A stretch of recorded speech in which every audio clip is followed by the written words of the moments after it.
पृथ्वी से बाहर की दुनिया हमारे लिए सदा से ही रहस्यमय रही है और इस अंतरिक्ष की दुनिया के रहस्य को समझने के लिए वैज्ञानिक नित नए स्पेस मिशंस करते रहते हैं। अंतरिक्ष इतना रहस्यमय और रोचक है कि जितना इसको समझने जाओ उतना ही ये उलझ जाता है। अगर 2 सवालों के जवाब ढूंढे जाते हैं तो 10 नए सवाल खुद ही खड़े हो जाते हैं। हालांकि इंसानों ने अपने सोलर सिस्टम को पूरी तरह से तो नहीं, लेकिन बहुत गहराई से स्टडी किया है। सोलर सिस्टम के सभी प्लैनेट्स को आइडेंटिफाई किया जा चुका है और उनको उनके नाम दिए जा चुके हैं। हमने मंगल के रहस्यों को जानने के लिए वहां रोवर भेजे, यहाँ तक कि हमने एस्ट्रॉइड्स और कॉमेट्स तक को नाम दे दिए। लेकिन जैसा कि अंतरिक्ष रहस्यों से भरा पड़ा है, सूर्य से 1 प्रकाश वर्ष की दूरी पर मौजूद है ओर्ट क्लाउड, जो कि सोलर सिस्टम को चारों ओर से घेरे हुए है।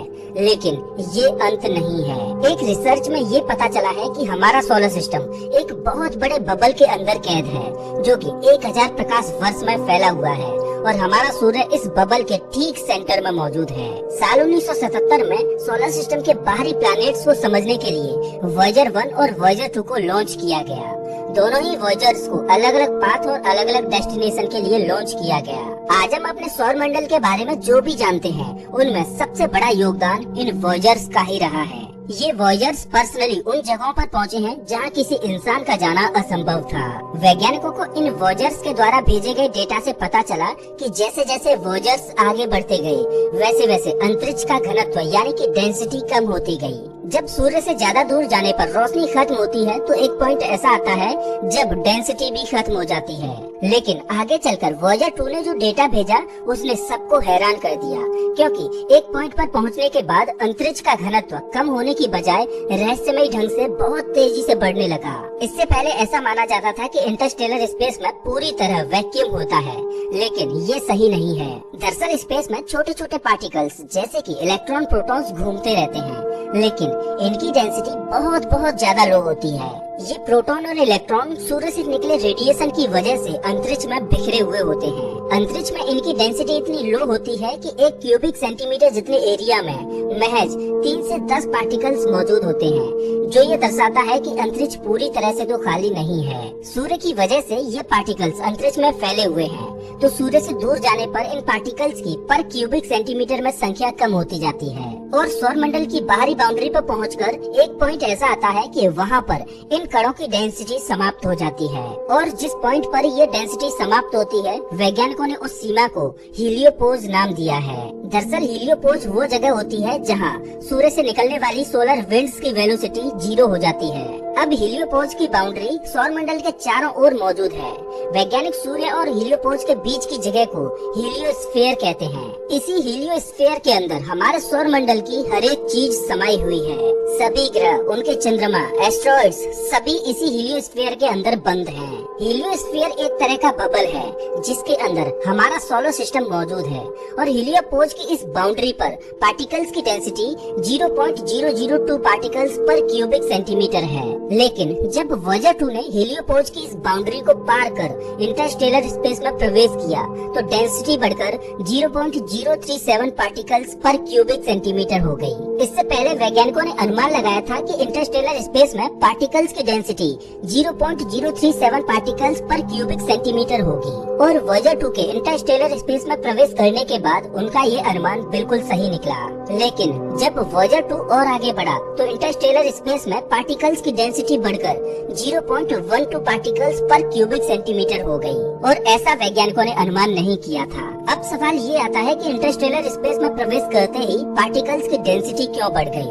इस सवाल का जवाब हम थोड़ी देर में जानेंगे, लेकिन उससे पहले जानते हैं एक दूसरे विशालकाय बबल के बारे में, जिसके अंदर हीलियोस्फीयर यानी कि ये छोटा वाला बबल कैद है। मतलब बबल के अंदर बबल, जिसके अंदर हमारा सोलर सिस्टम कैद है। जब वैज्ञानिक बड़े बड़े टेलीस्कोप्स की मदद से अंतरिक्ष को खंगालते हैं तो उन्हें हमारे सौर मंडल से बहुत दूर इंटरस्टेलर डस्ट और चमकती हुई गैसों के बादल दिखाई देते हैं। आपको बता दें कि ये गैस और धूल के बादल नवजात तारों के घर होते हैं। मतलब अंतरिक्ष में जहाँ गैस और धूल के बादल होंगे, वहाँ कभी न कभी किसी तारे का जन्म जरूर होगा।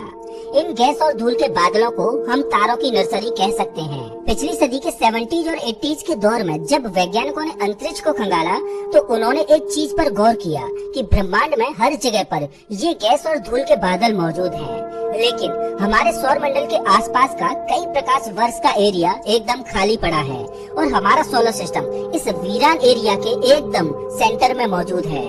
जब वैज्ञानिकों ने आधुनिक कंप्यूटर्स की मदद से यूनिवर्स का 3D सिमुलेशन बनाया तो ये बात साफ हो गई कि हमारा सोलर सिस्टम 1000 प्रकाश वर्ष के डायमीटर में फैले एक बबल के ठीक सेंटर में मौजूद है और वैज्ञानिकों ने इस बबल को लोकल बबल का नाम दिया। अब अंतरिक्ष में जितने भी गैस और धूल के बादल पाए जाते हैं वो सब इस लोकल बबल के बाहर हैं। इसका मतलब ये है कि अगर भविष्य में किसी नए तारे का जन्म होता है तो वो इस लोकल बबल के अंदर तो नहीं होगा। अब सवाल ये है कि क्या हमें इस लोकल बबल से कोई खतरा है या नहीं, लेकिन उससे पहले ये जानते हैं कि ये लोकल बबल आखिर बना कैसे।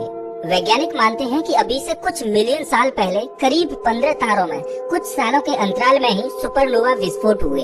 विस्फोटों की इस सीरीज की वजह से इस एरिया में मौजूद इंटरस्टेलर गैस लाइट के प्रेशर से बाहर फैल गई और एक बबल टाइप का स्ट्रक्चर बन गया और इसकी बाउंड्री पर गैसों से बना एक घना सरफेस बन गया और ये बबल समय के साथ बड़ा होता गया। शुरुआती समय में ये बबल 60 मील प्रति सेकंड की रफ्तार से फैल रहा था।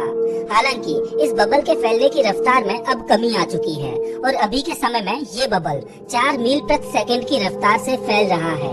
रिसर्च में ये पाया गया है कि इस बबल के सरफेस पर 7 ऐसे रीजन खोजे गए हैं जहां पर आने वाले समय में नए तारे जन्म ले सकते हैं। वैज्ञानिक मानते हैं कि हमारी गैलेक्सी मिल्की वे में ये इकलौता ऐसा बबल नहीं है, बल्कि गैलेक्सी में ऐसे ही न जाने कितने ही बबल्स मौजूद हैं और उनमें भी ये संभावना है कि वहाँ भी हमारे सूर्य की ही तरह तारे होंगे और उनके ग्रह होंगे और वहाँ भी जीवन फल फूल रहा होगा। चलिए अब जानते हैं कि हमारे सौर मंडल के बाहर जो ये 2 बबल्स मौजूद हैं, क्या हमें इनसे कोई खतरा है? सच बताऊं तो मुझे ऐसा लगता है कि प्रकृति ने जब इंसानों को बनाया तो उसने पृथ्वी पर फल फूल रहे जीवन को सुरक्षित रखने के लिए इतने सुरक्षा कवच बना दिए जो सच में ही हैरत अंगेज हैं। जैसे कि हमारा पहला सुरक्षा कवच तो हमारा खुद का वायुमंडल ही है, जिसके ऊपर ओजोन लेयर का एक बबल मौजूद है।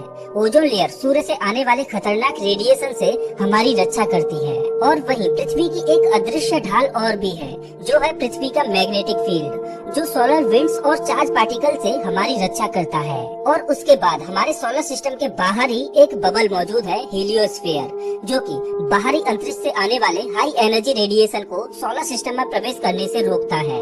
और अगर बात करें लोकल बबल की, तो वैज्ञानिक मानते हैं कि जिस तरह से हमारी पृथ्वी और अन्य ग्रह सूर्य की परिक्रमा करते हैं, उसी तरह हमारा सूर्य भी हमारी आकाश गंगा के चारों ओर घूमता है और हमारी मिल्की वे गैलेक्सी का एक चक्कर लगाने में सूर्य को 23 करोड़ सालों का समय लगता है और सूर्य की एक परिक्रमा करने के इस समय अंतराल को एक गैलेक्टिक ईयर कहा जाता है। और अगर हम इंसानों के समय की बात करें तो हमें अभी पैदा हुए एक गैलेक्टिक ईयर का 0.8% समय ही हुआ है और ये सफर सिर्फ हमारा सूर्य ही तय नहीं कर रहा, बल्कि सभी प्लैनेट्स भी इसका चक्कर लगाते हुए इस सफर पर आगे बढ़ रहे हैं। वैज्ञानिक मानते हैं कि फिलहाल के समय में हमारा सूर्य गैलेक्सी के एक शांत एरिया में होकर चक्कर लगा रहा है, लेकिन गैलेक्सी में हर जगह पर ऐसी शांति नहीं है। गैलेक्सी में किसी किसी जगह पर तो डेंसिटी इतनी ज्यादा हो जाती है कि पृथ्वी पर सामूहिक विनाश होने का खतरा बढ़ जाता है। वैज्ञानिक मानते हैं कि पृथ्वी पर कई बार सामूहिक विनाश यानी कि मास एक्सटिंक्शन हो चुका है। इसका कारण यही होगा कि हमारा सूर्य उस समय गैलेक्सी के उथल पुथल वाले एरिया से होकर गुजरा होगा।